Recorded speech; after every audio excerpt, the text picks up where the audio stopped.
Good morning, good evening, and good afternoon as well to everyone else who's watching from abroad, because we have a wide audience as well on webcast. Thank you, Bruce, for that introduction, and thank you very much to all of you for participating in this event. I first want to take this opportunity to recognize my two co-authors, Jill Wilson and Shamli Chaudhry, who have laboriously worked with me over the past year on this project. The three of us are grateful to others here in the Metropolitan Policy Program, and who also contribute to this project. The research we are releasing today analyzes a decade of H-1B worker applications, over 2 million employer requests for high-skilled foreign visas. We use this data to paint the first ever picture of demand for these skilled workers at the local and regional levels across the country.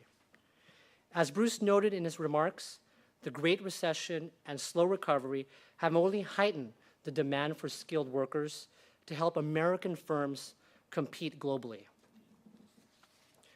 A skilled workforce provides the foundation upon which metropolitan areas can transition to the next economy, one that is fueled by innovation, powered by low carbon, driven by exports and greater internationalization, and rich with opportunity. The question is, where and how should America's metro economies find those skills? In this presentation, I will make three main points. First, the H-1B program connects U.S. employers to high-skilled workers. Second, metropolitan areas drive demand for H-1B workers. They are the places where employers utilize skills, and these skills needs vary from place to place. And third, the U.S. must match the supply of skilled workers to metropolitan demand. It's time for a smarter approach. So let's begin with the first point, that the H-1B program connects the U.S. employers to high-skilled workers. More and more, the high-skilled workers that U.S.-based employers seek can be found not just at home, but also in foreign markets. This is particularly true for STEM workers who have science, technology, engineering, and mathematics training. Take engineering. According to the National Science Foundation, Asia is producing 56% of the world's engineering bachelor's degrees, followed by 17% in Europe and just 4% in the United States. How then should other parts of the world contribute to the deepening search for skills among US-based employers and their wider regional economies? This leads naturally to a discussion of the H-1B visa program. The program as we know it today is a product of two key pieces of legislation, the Immigration Act of 1990 and the American Competitiveness Act of 1998. The program has a two-pronged approach for increasing the supply of skilled workers to US firms. First, employers apply for H-1B visas for high-skilled workers for specialty occupations. These occupations are defined as requiring theoretical and practical application of a body of highly specialized knowledge and the attainment of a bachelor's degree or higher in the field of specialty. The one occupational exception to the H-1B bachelor's degree requirement is not surprisingly fashion models, who make up less than 1% of all H-1B requests. There are two types of organizations requesting H-1B workers. Private firms account for the vast majority, 90% of all H-1B requests. Research and nonprofit organizations and government organizations make up the remaining 10% of all requests. But overall, demand is spread widely. In 2011, a total of 70,000 companies and organizations requested H-1B workers. More than half of them requested only one H-1B worker. Demand from private firms is subject to an annual cap set by Congress for newly issued H-1B visas. Currently, that cap is set at 85,000 visas, 20,000 of which are reserved for foreigners holding graduate degrees from American universities. visas are granted to employers on a first-come, first-served basis. Applications are accepted beginning on the first business day of April and are closed as soon as the cap is reached. Private firms requesting H-1B workers come from a wide variety of industries. They include information technology, producers such as Microsoft, Intel, and Wipro, management consulting firms such as IBM, Deloitte Consulting, and Accenture, globally competitive manufacturers like Caterpillar, Qualcomm, and Cummins Incorporated, and financial services giants as Ernst Young, Goldman Sachs, and JP Morgan Chase. The 100 employers with the most H-1B requests account for 20% of all applications, and more than a quarter of these employers are Fortune 500 companies.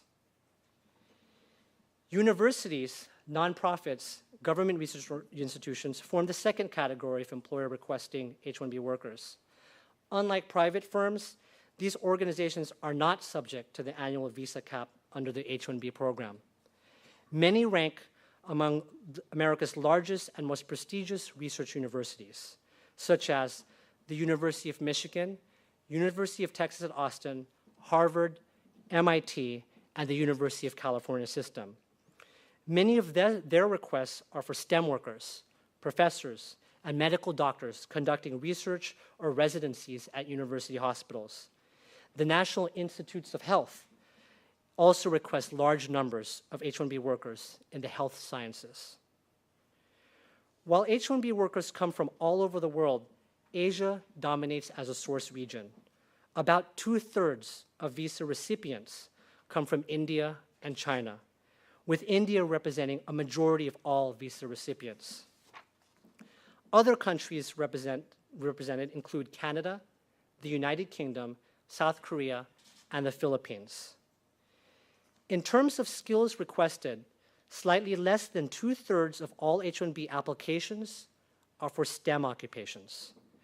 Computer occupations engineers are the most highly demanded fields. Top non-STEM occupations include health practitioners and financial specialists. The second, less well-known prong of the H-1B program uses revenues from visa fees to support U.S. workforce development efforts that aim to reduce the need for high-skilled foreign workers over time. Between 2001 and 2011, the H-1B program generated about $1 billion in visa fees. 2 government agencies have responsibility for distributing that funding: the Department of Labor's Employment and Training Administration, or the ETA, and the National Science Foundation. The majority of dollars fund short-term training, about 2 years in length. These grants are distributed by the ETA on a competitive basis to local workforce training centers or public-private partnerships. The NSF had distributed another $357 million to support post-secondary scholarships for students to earn STEM degrees and to K-12 systems to help inspire children to pursue STEM fields. This brings me to my second point, which is that metropolitan areas drive the demand for H-1B workers. In 2010 and 2011, 106 metropolitan areas across the country average at least 250 H-1B requests annually. We call these high-demand H-1B metros. They house 67% of the national workforce, but concentrate an astounding 91% of all H-1B requests. The 10 metros with the highest number of H-1B requests are among the country's largest regional economies.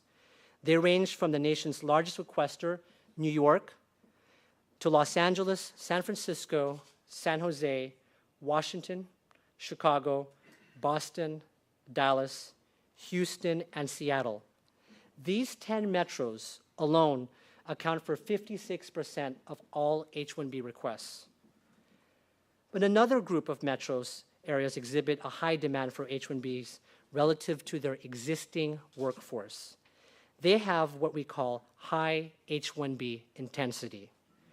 The top 10 metros for high H-1B intensity range from the larger metros like San Jose, New York, and Seattle, to smaller metros like Columbus, Indiana, and Durham, North Carolina.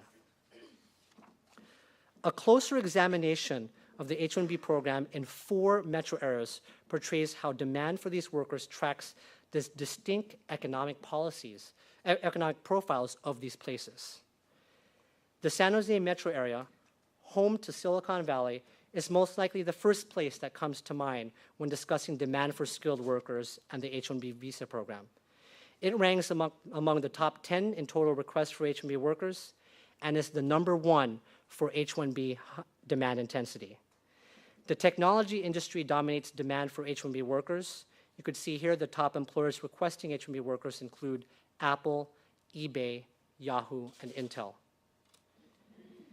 Demand for H-1B workers in the New York metro area is not a high-tech story, but rather reflects its specialization in high-end finance. New York had nearly 53,000 H-1B worker requests on average between 2010 and 2011, highest in the country. The top employers requesting H-1B workers are in finance, including Goldman Sachs and JP Morgan Chase. About half of H-1B requests in the region are for STEM occupations, ranging from financial specialists, business operations specialists, and computer occupations. But the demand for H-1B immigrant workers also lies well just outside just the largest metropolitan areas. With a population of just over 75,000, Columbus, Indiana is the smallest of the H-1B high-demand metros, but it ranks second in demand intensity. The metro is characterized largely by its manufacturing sector, which accounts for 1/3 of all employment in the metro area. The majority of H-1B requests are in the area are coming from one major employer, Cummins Incorporated. Cummins is an advanced manufacturer specializing in clean technologies for automotive engines.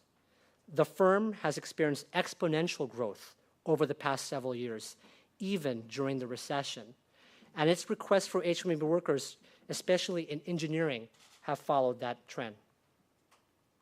Finally, Rochester, Minnesota exemplifies a number of other small areas dominated by research and medicine that exhibit high H-1B demand. The Mayo Clinic is both the largest employer in the metro area and the highest requester of H-1B workers. 71% of all of Rochester's H-1B applications come from institutions not subject to the annual visa cap, the highest share of any U.S. metro.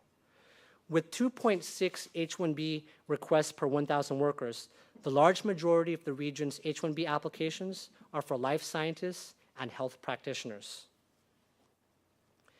Metros, both large and small, are at the forefront of demand in the H-1B visa program. These 4 metro areas show that H-1B visas are not only being demanded by Silicon Valley, but also metro areas that are centers of American finance, manufacturing, and medicine. This brings me to my third and final point. The U.S. must match the supply of skilled workers to metro demand. Our research highlights 2 key priorities for matching highly skilled workers to the needs of metropolitan economies. First, we must increase responsiveness to fluctuations in H-1B demand. Currently, the H-1B visa cap is not responsive to fluctuations in demand for H-1B workers in U.S. metropolitan areas. Demand far outstripped the cap in the late 1990s, and by the time Congress finally lifted the cap in 2001, the dot-com bubble already burst. Congress failed to react to changing economic needs in the mid-2000s and let the cap expire as demand grew. Since then, the annual visa cap for private employers has been reached every year. This is not surprising because the cap is set nationally by Congress without any deliberate method for receiving input from regional businesses that have a high demand for H-1B workers, or from labor market analysts who understand the distribution of skills among U.S. workers. In response to this challenge, and in line with other groups like the Migration Policy Institute, we recommend that Congress create a standing commission on labor and immigration. We recommend that this commission include a dedicated, nonpartisan H-1B panel to consider and respond to metropolitan demand for high-skilled labor. This panel should make annual recommendations to Congress and the President on H-1B visa levels and priorities, informed by analysis and expertise around the demand and supply of skilled workers at home and abroad. The panel dedicated to the H-1B program should include recognized experts in the fields of business, economics, immigration, and representatives from federal agencies and a business research organization. The data presented in this report provide one example of the information this panel could use to inform its recommendations. In addition, input from metros, including their local employers and business groups, workforce development groups, and educational institutions would provide complementary qualitative information regarding regional skills needs. The second priority is to more deliberately target education and workforce development resources to meet longer-run metro needs for high-skilled labor. As I said before, $628 million of the H-1B visa fees have been distributed for technical skills training grants at the local level. Ideally, many of these skills employers seek from abroad would already exist in the metropolitan workforce. But unfortunately, visa fees are not currently targeted to address the longer-run skills needs implied by the geography of H-1B demand. Collectively, the 106 high-demand H-1B metros received only $3.09 per capita in skills trainings fund from 2001 to 2011. Other metros with far fewer H-1B requests, by contrast, received $15.26 per capita for technical skills training. Indeed, the 4 metro areas featured earlier have a high demand for H-1B workers, but received a very small portion of these funds, if any at all. The bottom line is H-1B supported workforce training does not match H-1B workforce demand at the regional scale. We recommend that the program instead target worker training to metropolitan areas with a high demand for H-1B workers in the specific occupations for which employers are seeking skilled foreign labor. Metro leaders can then collaborate with local stakeholders to create smarter programs to help train their existing workers for jobs available today and in the future. This is already happening in metro areas like Wichita, Kansas. The Kansas Engineering Excellence Project, or KEEP, is a skills training program funded by the ETA.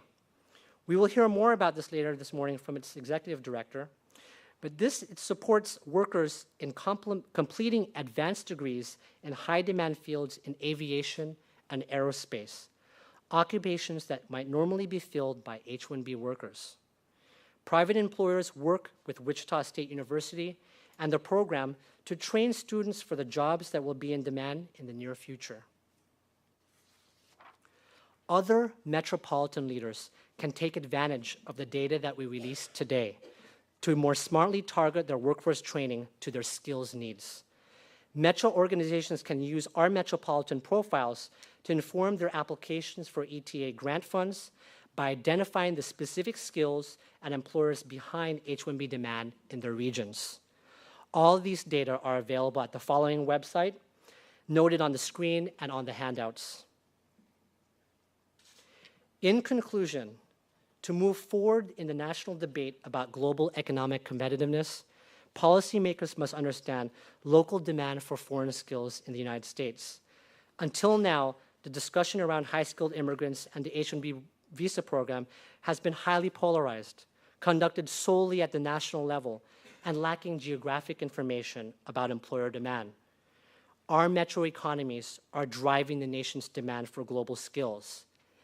They need a seat at the table to maximize the value of the H-1B program for our businesses, our workers, and our economy to grow.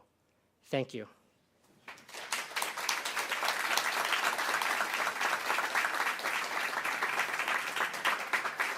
So we will now have a dialogue between experts who will discuss the national implications of our research. And it's my pleasure to introduce you to the moderator of this discussion, Edward Schumacher Matos, who's the Ombudsman for NPR. Edward has spent more than 3 decades as a journalist and editor in the nation's most prestigious news outlets, such as the Washington Post and the New York Times. He was also the founding editor of the Wall Street Journal's Spanish and Portuguese editions in Latin America. In 1980, he was part of the team that won the Pulitzer Prize while he was at the Philadelphia Inquirer. He was most recently a director of the Migration and Integration Studies program at Harvard University, which is fitting for this morning's discussion. Given that immigration is such a polarizing topic, it makes sense that as someone who's a mediator from our most prestigious radio outlet can help mediate our discussion this morning. So Edward, the floor is yours.